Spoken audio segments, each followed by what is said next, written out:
Hi everyone and welcome back to the fantasyfootballfix.com YouTube channel with me, Tom Campbell, for another elite team reveal. We've got Matt Corbidge back on the channel for the first time this season. We're going to be looking ahead to Game Week 3 and getting Matt's thoughts. Got timestamps on the video if you do want to hop around. So without further ado, let's get right into it.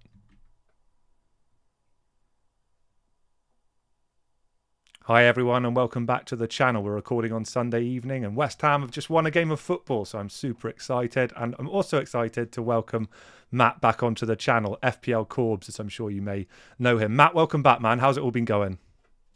Hey Tom, good to be back. Yeah, it's good. Another season, so start. I think I should be joining this, getting some tips from you. You're flying 2 weeks in, so I'm hoping the to get some good pundit, man. tips from you. I'm the pundit. I pick things up through absorption of all these great minds that I get to quiz every week. So a bit of an unfair advantage for me, and I can bug them offline before and after recording, can't I? But yeah, it's been like it's Game Week 2's not even in the books, is it? But I will take the good start for sure because last season wasn't particularly great for me. But how have you got off then, mate? We can see we've included overall rank now. Kind of pointless at this stage, of course, guys. But how are you feeling about the start of the season, Matt? And what are your thoughts after almost 2 game weeks are in the books? Yeah, I think I'd say yeah, an average trending on slightly poor start for me, but like margins are so tight Oh, at the tiny. moment, right? Mm. So like some of the things that I've had a few curveballs that have caused like issues in my team. So Hmm. I missed the Saliba leaks, so I kind of like I've still got Gabriel. So Yeah. hopefully he's back into the team on Monday. That'll make a hell of a difference for me. But yeah, kind of a little bit behind the pack because of missing that. And my plan to get ahead of the game was to go double Chelsea defence Yeah. from right at the beginning. So I've got an injured Reece James on my bench. So yeah, I I've see. got a few little issues that I need to sort, and some of them are bad luck. A lot of them are self-inflicted. I went for an injury prone James. I've also got Havertz, who could be great. We'll see what Mm. happens on Monday. Or I think it's probably more likely he's going to become a problem very quickly. So Maybe. yeah, Yeah. I've got a few problems that I've got to sort, but like a solid start, and Yeah. yeah, too soon to say for anything really. Like there's so No. many teams with new managers, I can't really put my finger on who's looking like a solid team outside the obvious candidates. So yes, interesting period, right? Definitely, and it's like you say, it's so early on in the campaign, and we're going to look at the approach you've taken to try and gather, I guess, more information, Matt, and establish your view on who's good, who's bad from an overall team perspective before making any moves, of course, and take the point about Saliba and Gabriel. We're going to get into that in a moment as well. But really interesting, just on the Chelsea defence, before we take a look at your game week 2 points so far, Matt. And I should say, guys, as well, looking ahead to later in the video, we're going to be looking at some midfielder options, looking at the differences between Man City and Tottenham assets before we take a look at some of the Brighton midfielders as well and see whether or not we're spending our money in the correct places. But just talk to me about that Chelsea double up, Matt. I did the same. I went the Colwill route alongside Ben Chilwell as well.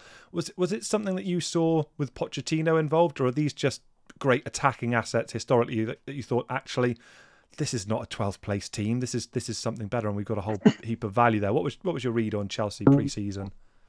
I think yeah, Chelsea last year were bad, right? But I Mm, was thinking it wasn't nothing really. It wasn't really looking at Poch thinking they're going to be excellent in a top four team. no. I just thought looking at the players, they're a solid team, right? Yeah. Who are going to be upper mid table or better. So really, the reason we went for the double Chelsea defense was just those fixtures, Hmm. those excellent fixtures. So I felt like I had enough players that I could start game week 1, game week 2, and I could bench one of Chilwell or James, and then I was just looking at a fantastic fixture run game week 3 through to about game week 8 or 9. Sure. That I think I wanted double or triple Chelsea. And Chilwell and James are known things. I think there's a few other players who are quite interesting, the likes of Jackson. But at the beginning of the season, I just didn't have enough info. So I went with the surefire things, two historically good attacking defenders Yeah, who I yeah, think if they were fit, they'd start all the time. for So sure. it was me trying to be smart, but it's kind of backfired now. A But little bit, maybe. I mean, the Reece James thing is what it is. Obviously, he's had the history there, but it's one of these people like a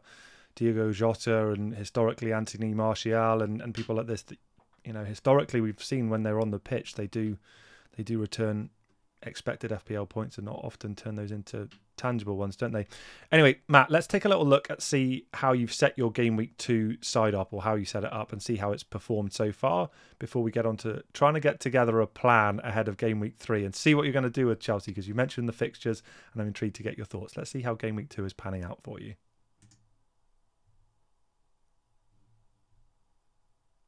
Alrighty, so we can see on screen here. I've decided not to do the slow reveal here because I suspect this team may change somewhat ahead of going into Game Week 3. Matt, I think that might be saying so. You rolled your transfer going into this game week, so you can see Reece James sitting proudly in that back three. He's obviously not going to be featuring, and you'll be getting hopefully Gabriel off the bench. We're recording on Sunday night, but I'm intrigued first of all. Great call on the goalkeeper. Turner getting the nod ahead of Pickford, who didn't have a best game today. Was that a tough call for you, Matt, in terms of the goalkeeper start this weekend? I'm kind of delighted it's actually come off. I think that's the first time I've actually nailed like rotating keepers. Yeah, all the time it's always been inevitable when you can like think you're benching someone for the more difficult picture, they get a fixture, they get a haul, right? So I think that's the first time I've nailed a kind of pick, and it's small difference, right? But it all counts. So 3 points win, man. Yeah, they all count. Yeah, I mean, I'll kind of like. I was all prepped for the Pickford penalty save from Watkins, right? Given I was captain, I had Watkins starting, but it was an easy call to be honest. I think I went into the season looking to target one or two fixtures that Turner would be playing, and game week 2 was always going to be Turner's, just because of the strength of the opposition. Like, do you think you could continue, Matt? Do you think you could start actually? Because I mean, I watched that game. I don't know if you caught the highlights at all in terms of how Forest actually performed, and made one terrific save. And look, I know Sheffield United aren't particularly threatening, of course, but you're actually starting to wonder whether or not Turner could find himself, for example, in a rotation down the line with Areola, who did make that sort of penalty save you mentioned today, and really saving money back there as part of, say, a wildcard strategy. Do you think the 2 4.0s would ever be something you'd countenance? I mean, really, I was kind of thinking about it, Tom, but like, really, you'd go 2 4.0s to save money, right? And I'm looking at the players that we've got viable options at the moment, and price isn't a problem. It's not, is it? At all, no. Right? So there might become a time down the season where, Salah, several Liverpool kind of midfielders, and Haaland are kind of viable. But at the moment, you can get away with one premium. I think probably most teams as well could quite easily accommodate Salah, Haaland, and have a good squad kind of all around, really. So I think getting one of those kind of 4.0s starting is a no-brainer, and I'm quite happy with my Pickford Turner rotation. But like, I'm certainly comfortable starting Turner in a couple of games. I think in the next 5 or 6, I've got two games that I'm targeting like Turner to start over kind of like Pickford, so it's not a nice little comfort blanket. So definitely, and Everton, they did look. They had a difficult game today, of course, against a good Villa side, admittedly, but getting beaten the first home game as well, you do start to wonder if that their prospects, don't you, defensively going forward. I mean, going into that back three, you've obviously we haven't had time, guys, to update the points for the Chelsea West Ham game, but Chilwell, as we know, did get substituted. Believe it was tactically just after the hour mark. Following a kind of a restructure that Pochettino did as they tried to get back into the game. Still looks super attacking, right? We know Estupiñán has been amazing in terms of that attacking threat down the left-hand side for Brighton. No qualms with either of those. I presume Estupiñán is a lock for the foreseeable, and Chilwell, nothing to worry about there. Yeah, exactly. I think I'll be like both of them, like you said, are super attacking. I mean, neither the Brighton nor Chelsea defence look good. I think they're conceding quite a lot of XG in their first kind of 2 games, but they've got great attacking potential, and it's not really a wealth of other defences that are looking super solid at the moment. So I'm kind of really happy with both of them. Yeah. Brighton's fixtures game week 4 onwards, they do look a bit more they sour, don't they? Mixed. But I'm quite happy keeping Estupiñán, and I mean, I've got James will work out what I can do with him kind of moving forward, but I'm quite happy with Gabriel because it's kind of quite interesting, like tactical insight in terms of why he was dropped around one, Timber being very good, but also who inverts into the midfield. So Zinchenko, I know he kind of like played in a closed friendly against, I believe, Luton like last week, and Zinchenko I think played, got some decent minutes. So I'm thinking with Zinchenko like back or coming back imminently, that's good for Gabriel's kind of prospects, because if they do kind of go free at the back, it allows him to play, kind of be protected by Zinchenko. So we'll wait and see. Yeah. But like if he's benched, if Zinchenko starts and Gabriel's benched against Palace, then that becomes like a big problem. But I'm expecting him to. Yeah, I know. We'll get into that, Matt, in terms of your plans with scenarios. Obviously, recording Sunday night, so this information will come to light. But I do want to talk to you about how you're thinking that will play out with 2 free transfers in hand, bearing in mind or based on his minutes against Palace tomorrow as we're recording tonight. Let's have a quick look at the midfield before we talk about that though. So you and I were talking pre-camera. I don't own Mbuemo, and you rightly told me that I don't know how to play the game. So I think we'll come on to that critique, because look, 16 points, wonderful haul. He started the season terrifically well, 6.5 or 6.6 million now at the time of recording, playing in a Brentford side who finished top half and look like they're the real deal, right? I mean, let's start with him. Just tell me how stupid I am. What's your thoughts around Mbeumo here? Is he a sort of lock for the season here? Are we thinking? I quite quickly backtracked after I realised I was probably 30 points behind you already, right? So you certainly know how to play the game. But at the start of the season, I was looking at Mbeumo, and I'd say outside of Salah, ignoring Price, he's the midfielder I had the most confidence with. So ignoring Price, like one I want in my team. Sure. Completely nails, because I think last year when he wasn't on penalties, and we've seen the first 2 weeks how important penalties are, right? It's really been a lottery of kind of penalties, right, in terms of how you're doing versus other people in FPL. Even without penalties last year, he had like 20 goal involvements, right? I think he might have been classed as a striker last year as well, so he gets less kind of points for kind of the clean sheets and the less points for goals, right? So when you add the penalties onto it, and Brentford, since they've been in the Premier League, have historically had loads of penalties just because of the way they it could be luck, right, or it could be, but I think it's because of the way they play. I felt like he was nailed, and like even if you cut out the penalties that he's had, I think he's probably top of the expected goal kind of charts, like for not the XG. So yeah, what a guy. And I think he, looking at the fixtures moving forward, I think he's like a must-own. Seems really a great bet, doesn't he? Yeah. I think that the only reason he's maybe not made it into everyone's team, and he's certainly in a heap of my drafts, of course, is nothing personal here. It's just that absolute wealth, I should say, of midfield options we had at the beginning of the season, and we're starting to get a view of who's good and who's not. Let's move on a little bit here. So, I mean, Saka and Havertz obviously haven't played yet, Matt. I think Saka's it's pretty universal pick in terms of ownership and effective ownership and what have you, of course. So maybe not needing to belabor that point too much. But the Kai Havertz selection, I was really intrigued. What was it that attracted you there? Was that pre or post Jesus, or what were your kind of thoughts around him? Was it the price point? Was there a particularly compelling thought around that? Because I've seen him in some people's teams, but not loads.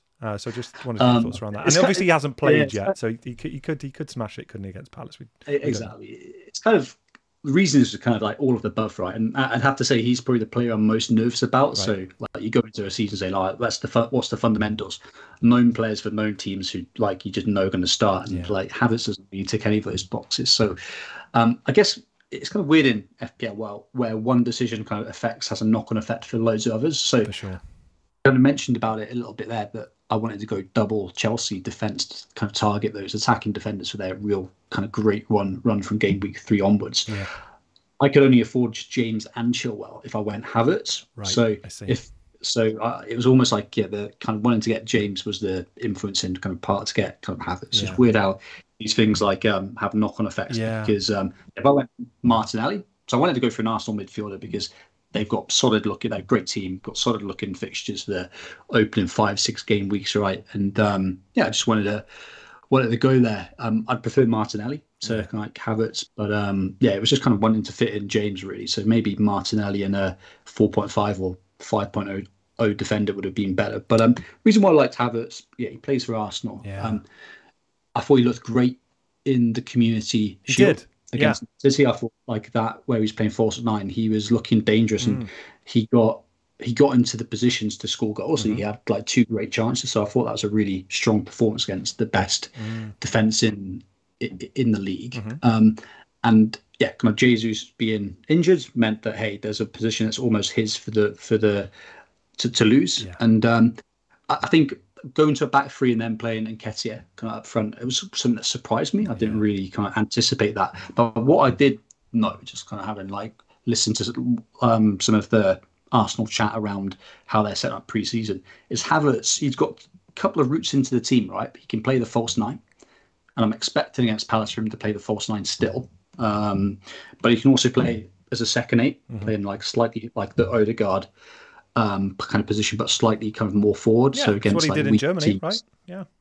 So I think he's a really good player. I can like him as a player as well. So we'll see what happens. That's but it. like if he doesn't start against Palace, it's like that's a huge. Well, it's not a bit. It's a huge red flag. If he starts and scores, I'd like to keep him in my team over the medium term. But yeah, he's got a lot of doubts about him. It's a risk reward pick, isn't it? Yeah, I get it. And it's interesting you mentioned sort of butterfly effect in FPL, particularly pre-season, where you can obviously select anyone and these options are kind of more available to you, I guess. Obviously now with transfers costing you after the 1 free per week, it becomes I guess less of a reality immediately, at least anyway, doesn't it? So interesting.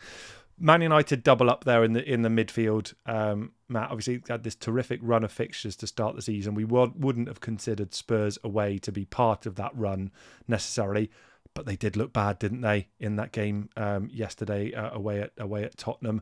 What did you think about Bruno Fernandes's performance, though? I've seen a few different interpretations from an FPL perspective. We can see him sitting there with 1 point. We'll come on to Rashford in a moment, but from Bruno Fernandes's perspective, how did you see his performance in that Tottenham game?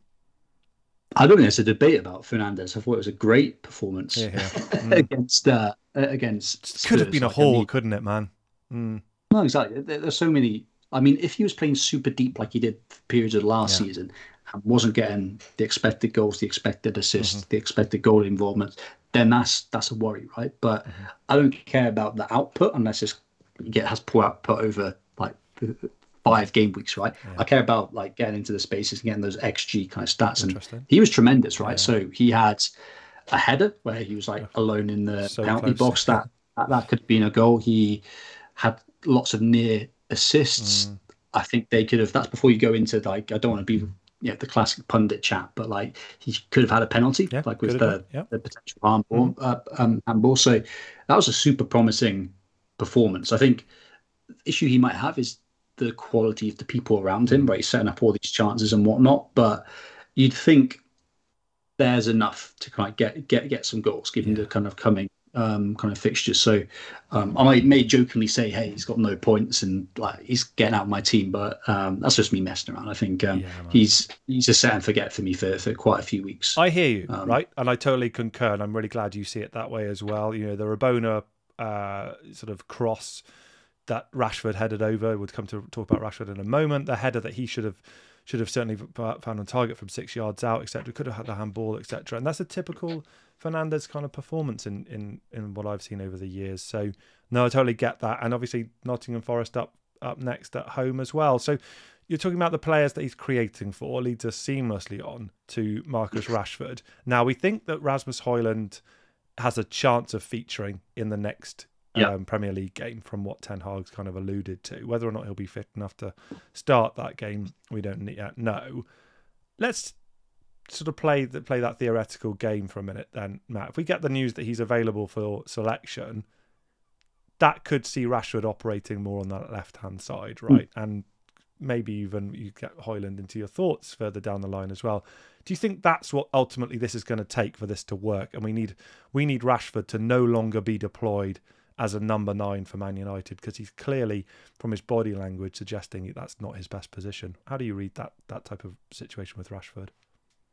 Yeah, I mean, I think it's without doubt he's better on the left. I think there was a lot of talk saying, hey, there's no fit strikers, he's going to play number 9. That's a good thing. I wasn't thinking that at all, because historically he's always better coming in from the left, and Anthony and Garnacho have been poor, right? So I think he's kind of we'll see what happens, but I think we'll see.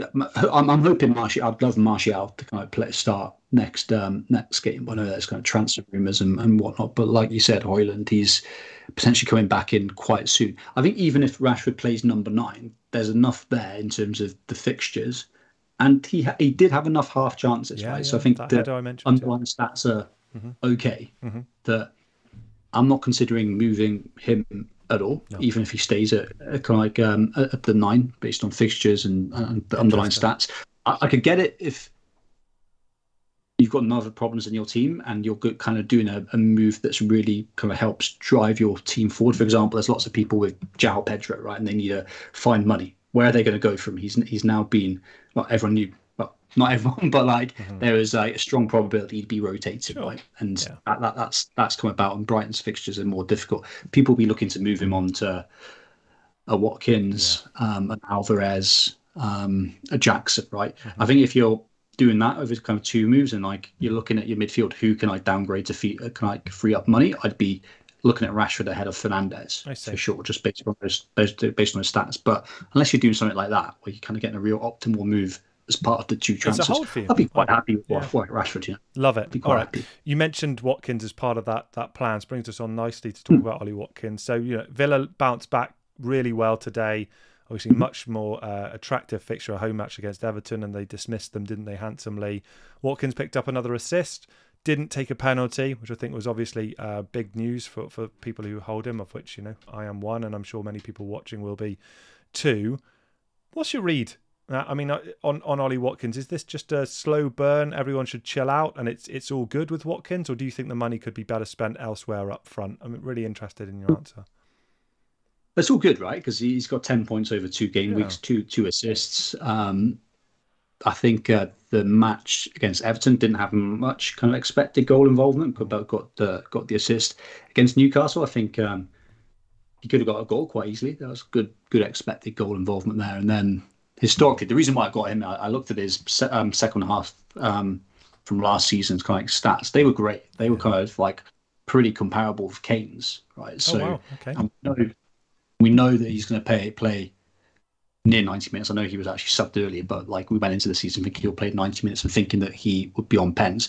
Despite all that, I was targeting Watkins as a potential move out from game week 3, just to play the fixtures really. So I kind of really liked Jackson from kind of Chelsea, his kind of like fixtures, but I didn't go with him from game week 3 onwards. Sorry, but like I didn't go with him at the start of the season just because he was a bit of an unknown. I had no idea what he's all about. I had no idea how Chelsea would perform. I had no idea if they're going to bring in another striker. Now, whilst he's got 2 blanks, like he didn't score in both the games, he's looked good. He looked good against Liverpool. He looks good against kind of West Ham, and he could be on pens now, right? It's a speculation, but Enzo missed that penalty against West Ham. So I feel like that move that I was considering anyway, because Watkins has some tough fixtures. I think if I don't have any other problems, that's probably a move that I may be locking in for next game week. And the reason behind that is I want to attack the fixtures. I'm always a fan of doing that, and I think Jackson has probably got the biggest upside when you look at those great Chelsea kind of fixtures. Watkins has really difficult fixtures from a attacking point of view when you look at the next 5. And also we got some new info today. We got info that he can get subbed before 90 minutes. He got subbed, 75th minute, which is a kind of brand new thing. And also he's off pens, which I know people joke and say, he's a bad penalty taker. You want your players to be on pens. Of course you do. So, of course you do. So those 2 bits of new info this week have kind of like cemented that decision and that thought process. I'm targeted to move into kind of Jackson with no regrets. I'll take the 10 points and then... thanks very much. I think. Don't need to talk about Haaland. Obviously, just want to ask you quickly, was there any temptation to swerve the captaincy this week, this particular game week 2, Matt, or was that a lock for you? I should be looking at Mbeumo, right? Actually, I should be viewing him as a Salah-like kind of option, but I think it's Haaland was good. Haaland got I think good expected goal involvement and what. Don't worry about it. It's all good. I just wondered if it was one of the weeks that you thought may have been worth taking on, but no problem. Look, I did mention as well, let's talk about Gabriel a touch, Matt. So we don't yet know, obviously, because of the time of recording. Let's say he starts the game on the bench for Arsenal against Crystal Palace, maybe comes on or not, irrespective. It's clear that he hasn't started the 2 games in it. And how would you react to that from your transfers perspective, bearing in mind the Reece James injury as well, and the talk around Ollie Watkins? Would you be thinking it's time for kind of this quote unquote mini wild card, 3 transfers for a -4 reaction? And what would you kind of be thinking with Gabriel if he doesn't make the team tomorrow? So we've got 2 free transfers going into game week 3. So I think if James is out, right, we don't know how long, but it's probably going to be a couple of game weeks at least. And if Gabriel's benched again, it's just going to force me to take a defender transfer. It's going to force me to bring a defender in, whether it's for James or for Gabriel, because I don't want to be starting Baldock every week, and he's potentially injured as well. So I'll need to be bringing a defender, and I have to think of the shortlist. I think Udogie from Spurs is quite interesting to me, as are Man City defenders. Obviously, there's a bit of rotation kind of risk associated with them, but they're certainly interesting. Or I could just jump the gun and go for a nailed on Newcastle defender a few weeks early. So if Gabriel doesn't start, I'm going to need to bring a defender in. I don't really want to be forced to do that, but I'd have to do that. But I don't think I'd transfer both of them out, because no, we don't know James is out for months, do we? So it's not panic stations if you can field another defender you're happy with, is it? No, I mean, I'm cool, and a lot of people from the chat that I'm kind of receiving and seeing is that people want to be making moves to save price drops, right? And James and Gabriel will probably drop price. I'm cool absorbing that, because I mean, if I move Watkins to Jackson, I've saved $1 million there, so I'll be flush with cash really, and the options are so cheap this year. I'm not concerned about kind of losing a bit of cash, so I'd rather wait on more info. So I don't think I'd move them both out. I'd move one of them out if Gabriel was kind of benched, just because hey, I've got so little defenders there. But if Gabriel starts, I may actually I might be quite happy just benching kind of James and just wait for more info. I like it, because no one's screaming out as a great option. I think probably Man City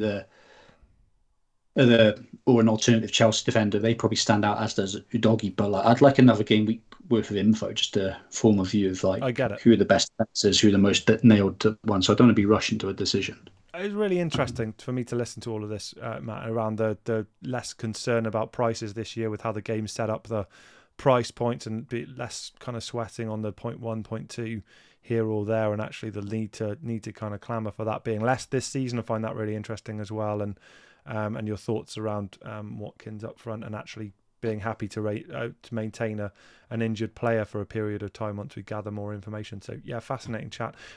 We've got some slides now, guys, on some midfield options. So we talked around some potential strategy there for Matt's transfers ongoing as well. But we thought it would be kind of cool to present some of the midfield options as well, and some of the attacking options for both Man City and Spurs up front before we look at the Brighton options. So let's take a little look at those attacking options.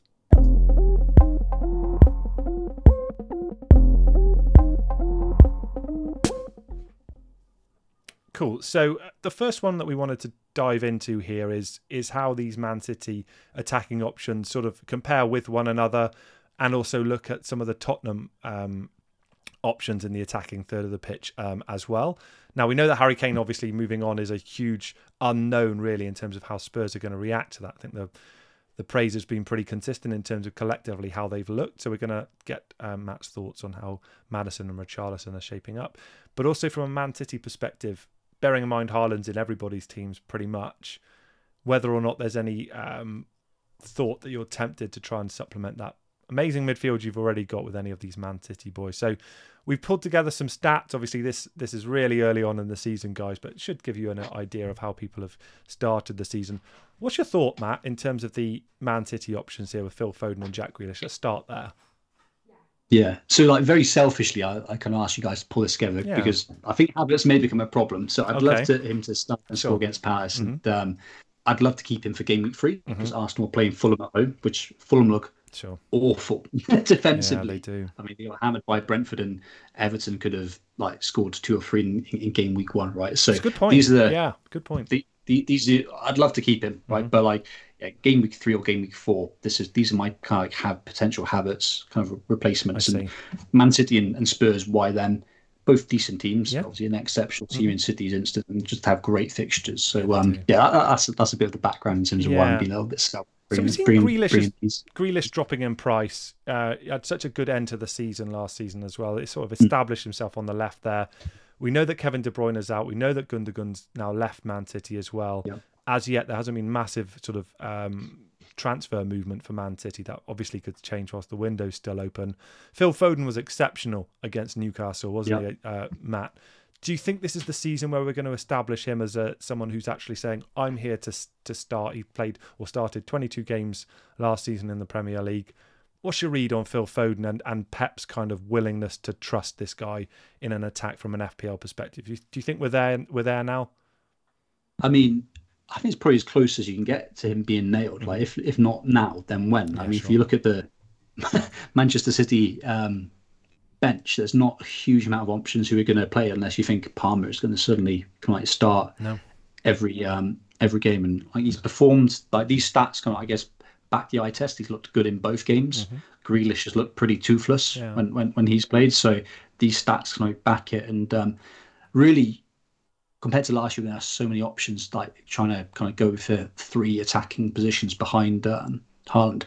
Now you don't have a huge amount. You have 4 players really, if you count Bernardo Silva as a winger. 4 players, including Alvarez, going for the 3 positions. So it's not loads, I think it's a really good chance for Foden to nail it. And I think I like him. I'd love to give it another week to see if he starts again. But he's top of my watch list, I think. And I think Grealish, he kind of appears to be like more of a recycler of kind of passing and whatnot. Last year, he didn't get great returns. Those stats can back that view as well. And then from a Spurs point of view, I think, I think Man City are kind of a better team. Those stats are really screaming out kind of Foden. Maddison versus Richarlison.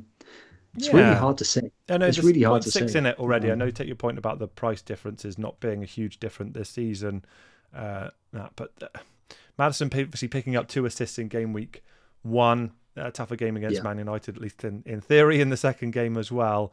Richarlison continuing to play sort of through the middle in that more attacking role.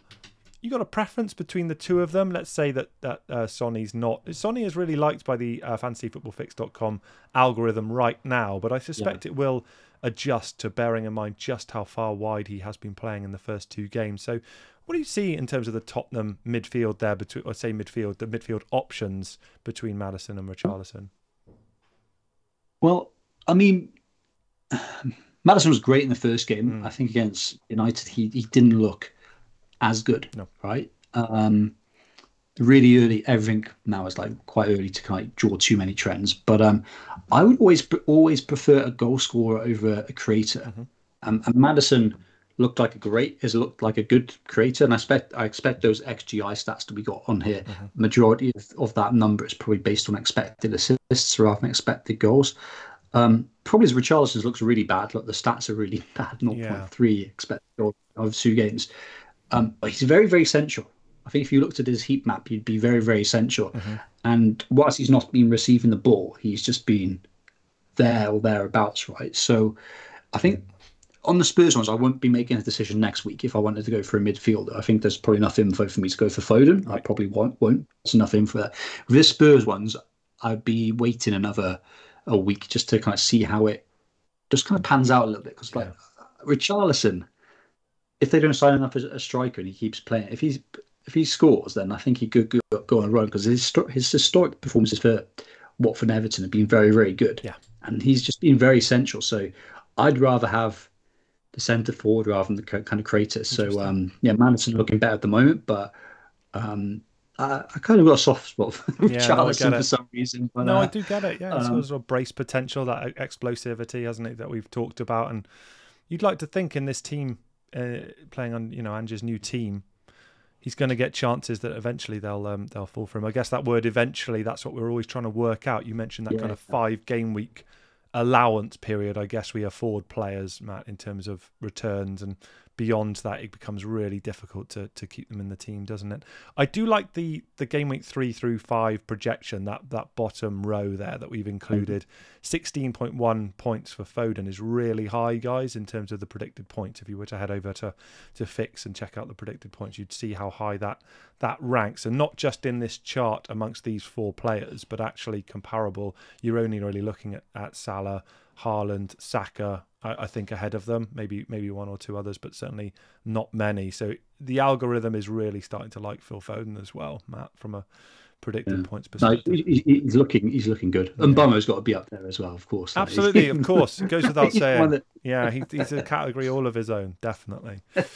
Now, again, this is a seamless transition, Matt, because we do want to take a little look. You made some observations in terms of the Brighton midfielders. Brighton have started the season right where they left off in terms of how impressive they're looking in terms of their performances. They've getting lots of FPL points, admittedly, in favourable fixtures, but there's been some observations as to, have we all picked the right geezer, or is there someone else that we need to be looking at? And we've decided to supplement that with your main man as well, Mbeumo. So let's see how the stats present this story.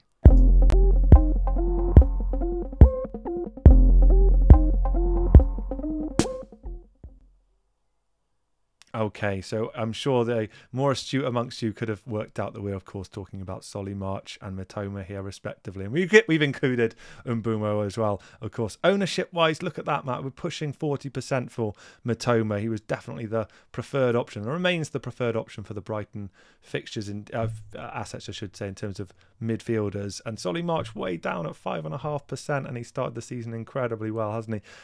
Did we get it wrong, Matt? Is Mitoma kind of the dribbler and it's going to look great, but actually Solly March is the one who's central, and we've actually messed this up? What's your read on the Brighton midfielders before their fixtures kind of sour? What's your takeaway?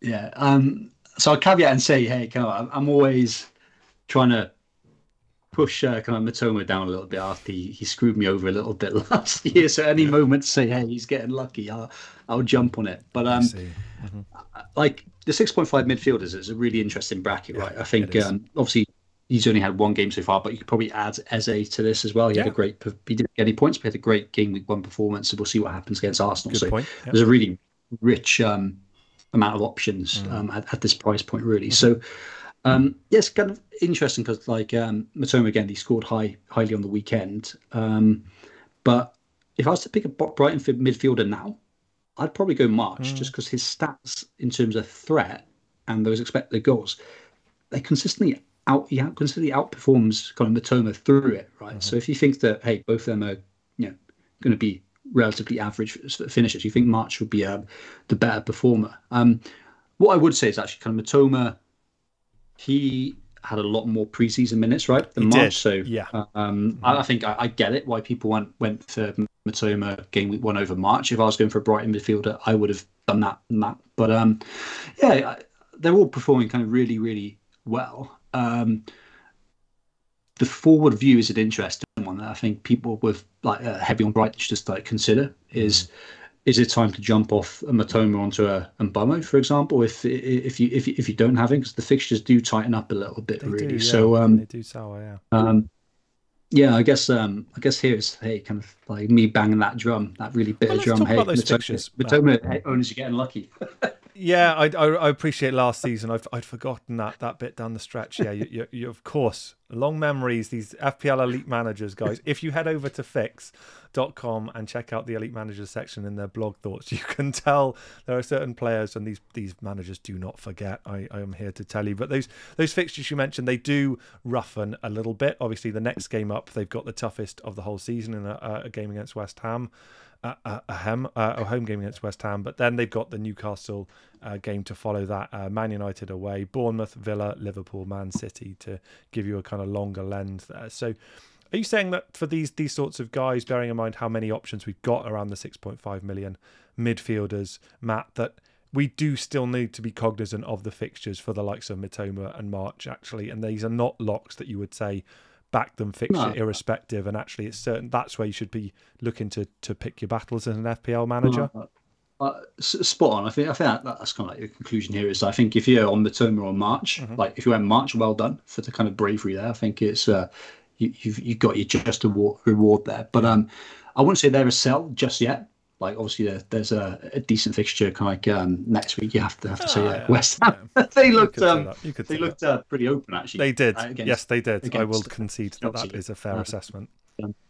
But like pretty good going forward. But yeah, pretty open. So yeah, hold them short term. But medium term, I won't be buying them despite them performing, scoring loads.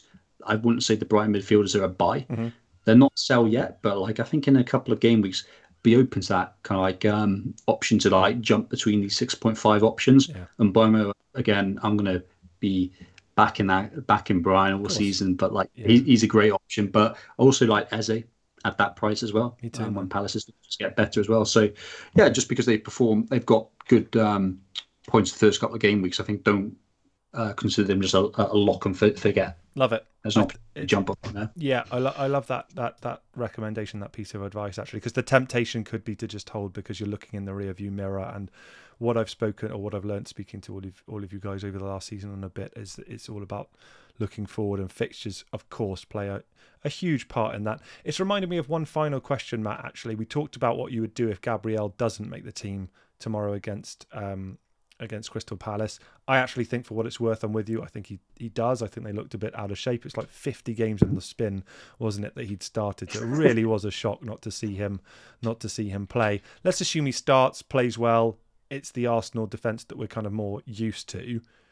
Yeah. How are you thinking these two transfers are expected to be used ahead of going into game week 3, Matt? What are you kind of leaning? I know we've got a lot of information to go. We don't know how the Arsenal game has gone, so it's pure conjecture, but I always try and get my elite managers to give me a view of how they are intending to use their transfers.